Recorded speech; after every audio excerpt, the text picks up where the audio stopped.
right, we are here at my outdoor worm bin, and right now the ambient temperature is about 18 degrees Celsius. So I want to check and see how cold it is in the worm bin because one of the things I want to check is when it's cold, where do the worms go? Do they all bundle up in the center? Do they go down deep? I don't imagine they try and go to the sides, but it's 14.7 degrees Celsius deep inside there. Let's take one more reading. And then the other thing we're gonna do is look on the last feeding. We had kind of a clear out the freezer feeding, but more of a moderate level, and also the hydrangea flower. Maybe that thing is completely gone. I should sure hope so. We got 14.9 again. And then finally, we're gonna add a lot of bedding and a lot of food. And this time I'm gonna water it in and show you how I do that. So the first thing I see when I evaluate here is there's a lot of castings on top. So it's been 11 days since we were in here, and it definitely feels cold to the touch. 11 days should have given them plenty of time to eat all the food that was in here. Although it has been cold. It's been in the 40s at night. In fact, last night, I think early this morning, it was about 39. So these worms are a little bit cooler than they're used to over the last several weeks, and we are mid-January right here. So just some onion papers that I'm seeing right away. A little bit of a end of an onion, and the worms are taking care of it, which makes sense. This is probably one of the last things they go for, but they'll still eat it. But let's see if down here is where we find the majority of the worms. Now, I'm not sure if we'll find any worm balls because I'm thinking that most of that food has been eaten already. There we go, a bunch of worms right around here. They are definitely more lethargic than we see in previous videos, that's for sure.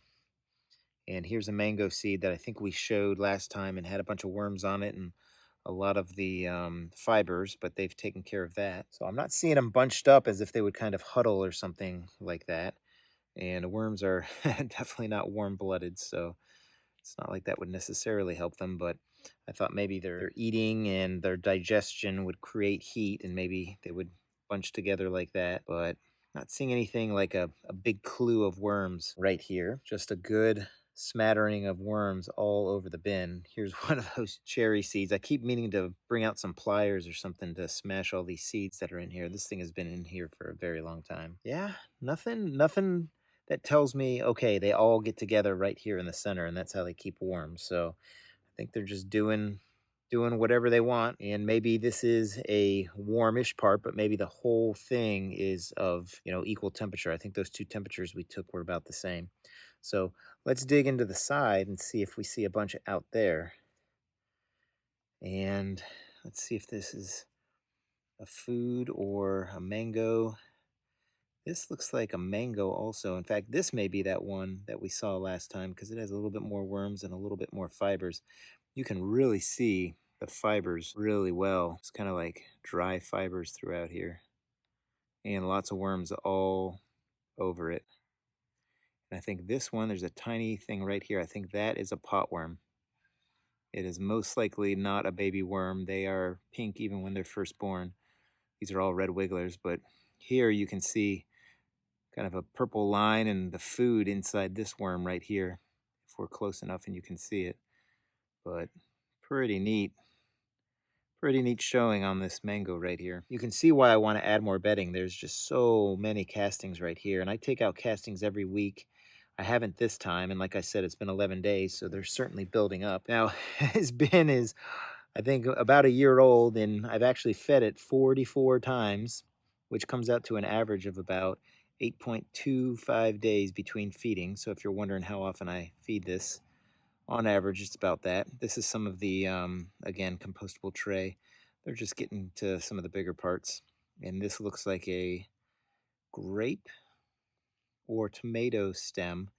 And right here, you can see a worm inside that stem. Right there's that worm. So they just get all in and out of this stuff. They'll break down anything. It just may take them a little bit longer. One of the things that I like about this bin is when you put the food in, you can get it pretty deep.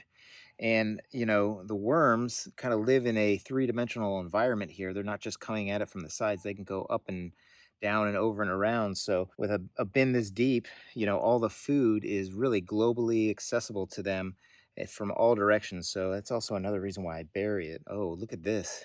This is actually the peach seed. I can't really open it, but it is all broken down right there. And Here's what this other peach seed looks like. Um, Definitely a lighter color, and this just kind of is a bit mushier than this one. So interesting that we've got two different peach seeds going here. So let's just kind of pull off over here, and whoa, here we go. Here we go. This is the hydrangea, or what's left of the hydrangea. The worms are all inside where the petals would have been, and all that's left really is the branches or stems. So I'm not going to disturb it too much more, but that's it. The petals are gone. So excellent. I'll put down how many days total it took us to, or took the worms. I didn't do any work for the worms to get to that hydrangea. Here's the mango seed we run into every time, and I really shouldn't have done that, but I disturbed the worms. They were making a little home of it, but the husk is still a little bit firm, so we'll keep letting it get moist. And here's some more hydrangea. The worms are definitely around it. We just have the stems. Try and break them if I can here.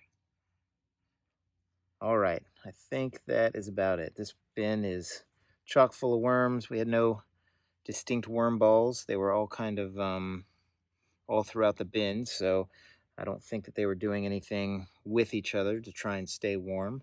But let's go ahead and make a pretty good hole here. And we're going to be adding a lot of bedding. And with that, we're also going to be adding a lot of food. So here we go. There we go. And I'll put just a little bit of the contents of the bin there and some more bedding. And then let's put some of this stuff and then a little bit more bedding. Here's what we had in mind for a feeding. Just a lot of frozen food scraps that have started to partially thaw. We've got some bananas. We've got a big old chunk of everything throughout here. Lots of greens, lots of fruit, some grapes, some tomatoes. I'll try to put that in such a way that not too many worms have to go too near it. Put some bedding all around it.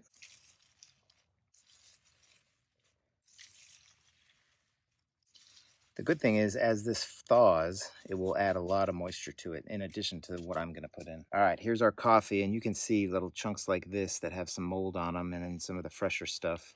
So I'll just kind of mix this up, and we're going to put this on. And then, as always, we've got some of our grit, which is just pulverized eggshells. Helps to aid their digestion. They swallow it. It goes down their digestive tract, hits their gizzards, and they're able to use it to grind up the food scraps. So there we go. We're going to go ahead and add some water now. So this is just some rainwater from my barrel, and judging by the age of the cup, you can probably see my kids are a little bit older, but we'll just kind of mix the water in. And one thing that's good about this bin is it's made out of this fabric material here. So if there's too much water, it'll just drain right out. So with this bin, I really don't worry about overwatering at all. All right, let's just cover it up. And if you like this video, go ahead and hit the subscribe button, hit the like button. And if you hit the bell icon, you'll get notified when I put out more videos, both to this bin and to my other two bins, which are a Vermihut indoor worm bin and a do-it-yourself tiny worm bin. So we'll just keep piling this on here. Any worms that are too close to the cold can run away, which they have no problem with. Bury that onion underneath. And I think this is going to about do it. So I hope everybody's having a great day, and happy vermicomposting, everybody. Take care now.